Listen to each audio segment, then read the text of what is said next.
pada Tuhan, bahkan pada diri saya. Saya pernah ingin mengakhiri hidup pada saat itu, tapi saya tidak.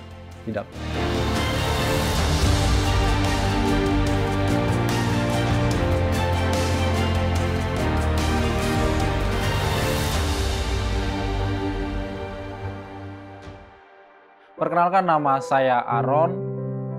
Saya di sini ingin men-sharingkan sedikit tentang pengalaman hidup saya hingga pada saat ini saya bisa berdiri di atas kaki saya sendiri. Saya ingin flashback ke belakang tentang kehidupan saya, terutama di masa kecil saya.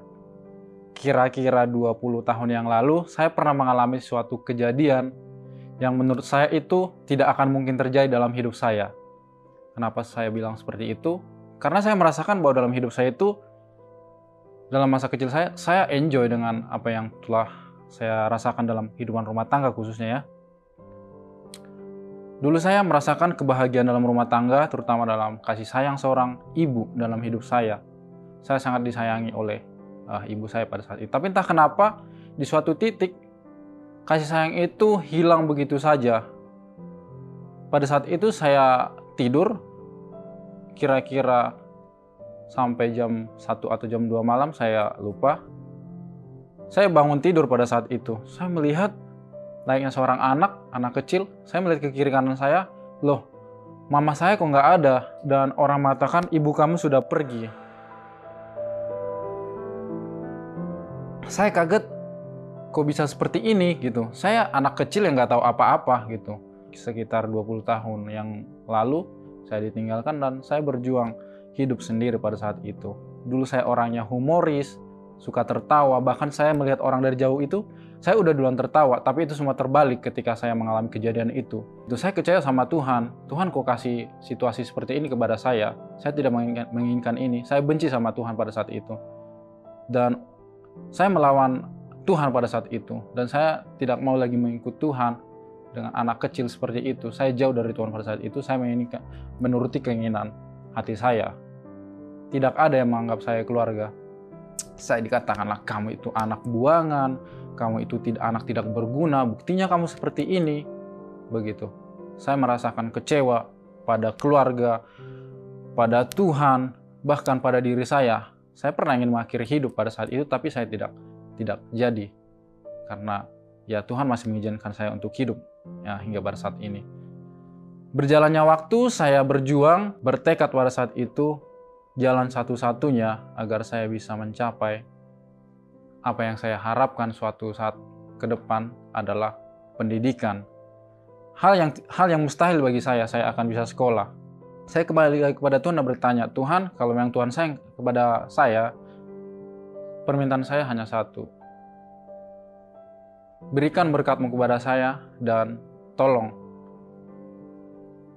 berkati aku dalam pendidikanku dari masa kecilku hingga 20 tahun ke depan. Saya sudah memikirkan itu.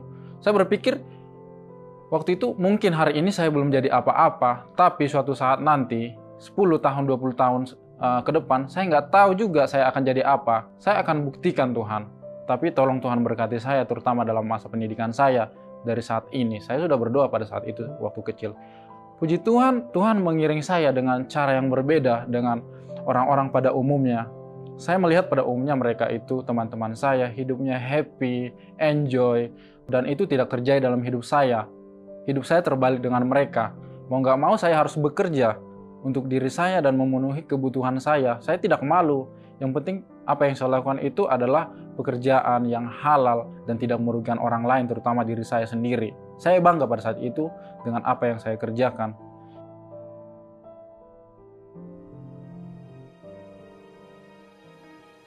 Puji Tuhan, saya hidup dengan begitu saja, tanpa kasih sayang daripada orang tua saya. Dan entah kenapa perjalanan hidup saya setelah saya dewasa, saya merasa bangga saya sudah bisa menyelesaikan pendidikan saya di SMA pada saat itu. Puji Tuhan, saya berjuang mati-matian untuk pendidikan saya. Hambatan yang selalu datang kepada saya tidak punya uang untuk kuliah. Puji Tuhan, saya dapat beasiswa dan pada saat itu saya merasakan bangga banget. Saya sudah dekat nih, saya sudah dekat dengan apa yang telah saya doakan. Tapi entah kenapa di masa perkuliahan saya itu saya jatuh karena mungkin saya terlalu berambisi dan saya mulai ada arogansi dalam hidup saya dengan seperti itu. Tuhan saya tahu Tuhan tidak menginginkan itu dalam hidup saya. Dan ya betul, saya terjatuh pada saat itu. Saya gagal di beasiswa saya yang pertama, saya kecewa sama Tuhan, saya pernah mengalami stres berat dan saya tidak tahu mau minta tolong kepada siapa saat itu. 3 kali saya gagal dalam pendidikan saya. Itu sangat panjang. Mungkin teman-teman saya mendayung dengan sekali 2 kali, saya harus 5 kali untuk saya bisa mengejar ketertinggalan saya. Puji Tuhan, saya mencari beasiswa lagi pada saat itu. Saya pindah dari kampus saya yang lama, saya mendapatkan berkat Tuhan dan saya bisa lulus dengan beasiswa. Puji Tuhan, dan saat ini saya menunjukkan kepada orang-orang, ini semua berkat Tuhan dan ini semua karena karunia Tuhan saya bisa berdiri di sini. Dan saya ingin mengucapkan terima kasih kepada orang-orang yang telah berjuang di belakang saya, yang tidak bisa saya sebutkan satu persatu. Terima kasih telah mendukung saya. Ujian hidup yang telah saya terima melalui pengalaman hidup itu, saya bisa kuat saat ini dan saya berjuang hingga pada saat ini. Itu adalah karena berkat dan kemurahan Tuhan kepada saya. Terima kasih, Tuhan memberkati.